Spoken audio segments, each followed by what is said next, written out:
you are going into a situation where you have family members, where you have close friends who have voted in ways that are against you, like what you said, against your livelihood. And it's completely fine to not be around those people and to tell them why, to say, I have a problem with the way that you voted because it went against my very livelihood and I'm not going to be around you this holiday. I need to take some space for me. Did you guys get that? This psychiatrist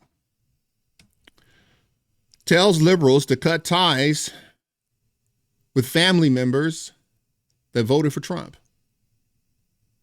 And that's supposed to, I don't know, give them some mental clarity.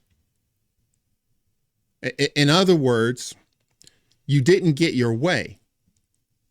And since you didn't get your way, you were perfectly fine with just writing them off. I mean, if they're really, starving, you're perfectly fine with not giving them any assistance.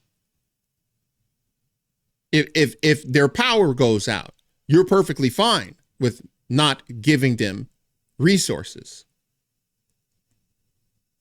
By the way, this should be extended to your family.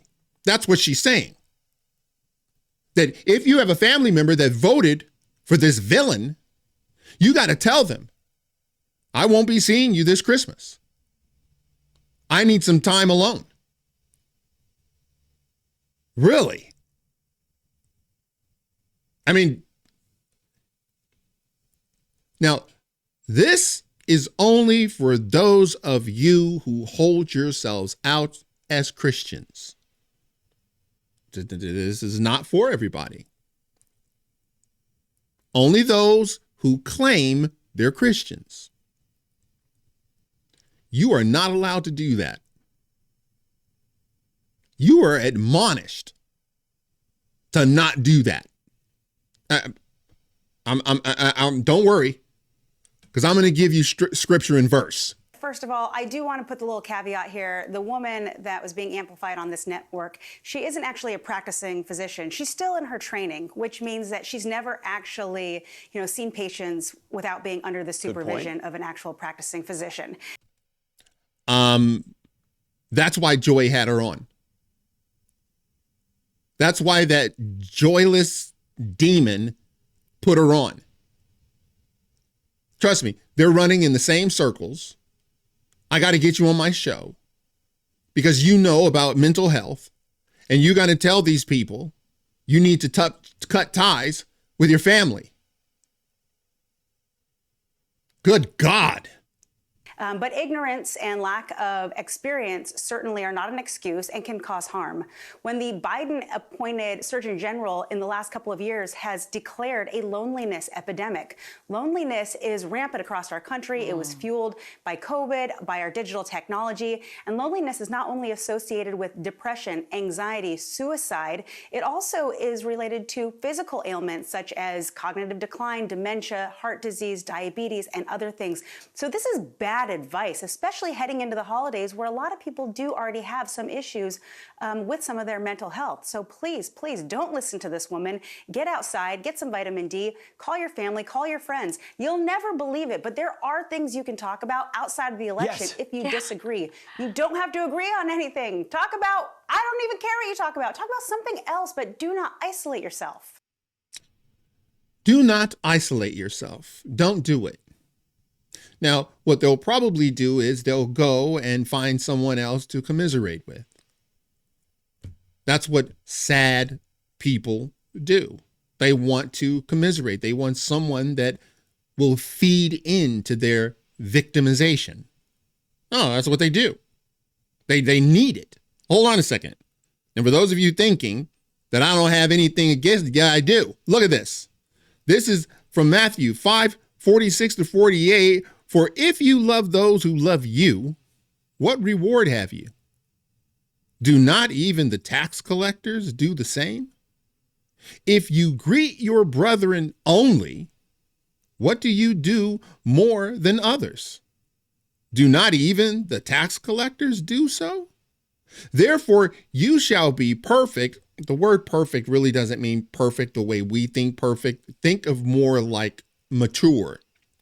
Just as your Father in heaven is perfect. Now, he actually is perfect. Now, this is what I'm saying.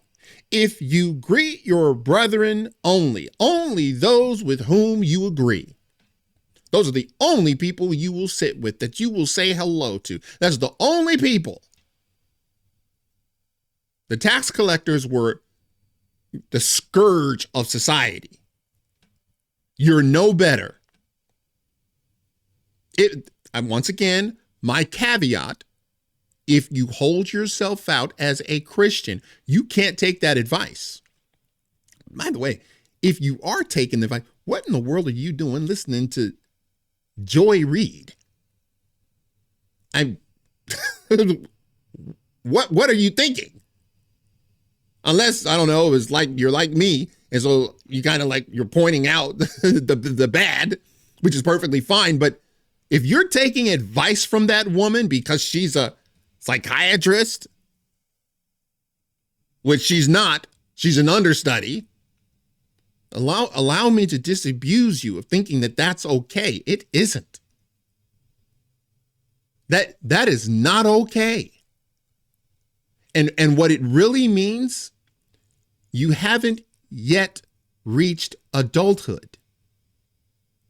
You don't know how to let things go. And by the way, they wouldn't have had a problem with it had Kamala won. The same scenario. If Kamala won, you can hang out with whomever you want to hang out with. You see how adolescent that is? Like, you're a child. You have all the trappings of being an adult. I mean, you have a job, and maybe you're married, and maybe you have kids. But actually, you're not an adult. You only have the trappings of being an adult. You're a child. If you can't get along with other kids in the sandbox, that is horrible advice. In fact, I will go so far as to say that was demonic advice. I mean, that was spun from hell itself. All right, that's it for now. If you like this video, smash that like button and subscribe. And if you're following me on Rumble, please press that follow button. And until the next time, God bless.